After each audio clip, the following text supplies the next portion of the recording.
নমস্কাৰ জ্যোতি information centre চেনেলটোৰ অন্য এটা নতুন ভিডিঅ'লৈ আপোনালোক সকলোকে স্বাগতম জনাইছো। অংগনবাড়ী কৰ্মী আৰু সহায়িকাসকলে জানিব লগা এটি বিশেষ খবৰ এই ভিডিঅ'টোৰ জৰিয়তে আপোনালোকক অৱগত কৰিবলৈ চেষ্টা কৰিম।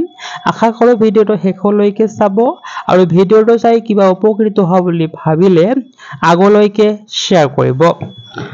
অংগনবাড়ী কেন্দ্ৰৰ শিশুসকলৰ গৰম বন্ধ প্ৰসংগত পাপৰি বৰা নামৰ বাইদেউ এগৰাকীৰ এটি বিশেষ লেখনি বাতৰি কাকতত প্ৰকাশ পাইছে।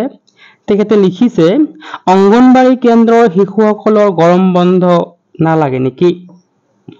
অতীজৰে পৰা দেখি আহিছো জুলাই মাহৰ 1 তাৰিখৰ পৰা 31 তাৰিখলৈকে ৰাজ্যৰ বিদ্যালয়সমূহত গৰম বন্ধ দিয়ে।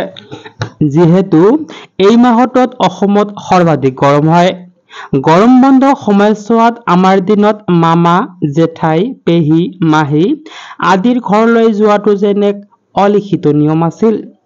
আম, কঁঠাল, জামু, বগৰী, পনিয়ল খাই লগৰীয়াৰ লগত পিটপিটাই ঘূৰি ফুৰাৰ আমেজেই আছিল সুকীয়া। আজিকালি বিভিন্ন কৰ্মশালাত অংশগ্ৰহণ কৰাৰ বাবে আগৰ দৰে শিশুসকলে এই বন্ধটো উপভোগ কৰিব নোৱাৰে। এতিয়া মূল কথালৈ আহো। নিম্ন প্ৰাথমিক বিদ্যালয়ৰ পৰা হাইস্কুল পৰ্যায়ৰ বিদ্যালয়লৈকে সকলোতে এমাহ গৰম বন্ধ দিয়ে।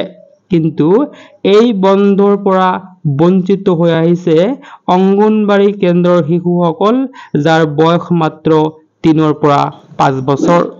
যিহেতু অংগনবাড়ী কেন্দ্ৰৰ আন্তঃগাঁথনি বৰ বিশেষ উন্নত নহয়, তদুপৰি অধিকাংশ অংগনবাড়ী কেন্দ্ৰতে বিদ্যুতীকৰণৰ সুবিধা নাই, ফলত বিজুলী পাংখা অবিহনেই এই কেন্দ্ৰসমূহত শিশুসকল 3-4 ঘণ্টা থাকিবলগীয়া হয়।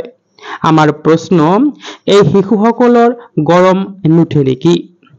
তেওঁলোকৰ গৰম বন্ধ উপভোগ কৰাৰ অধিকাৰ নাই নেকি?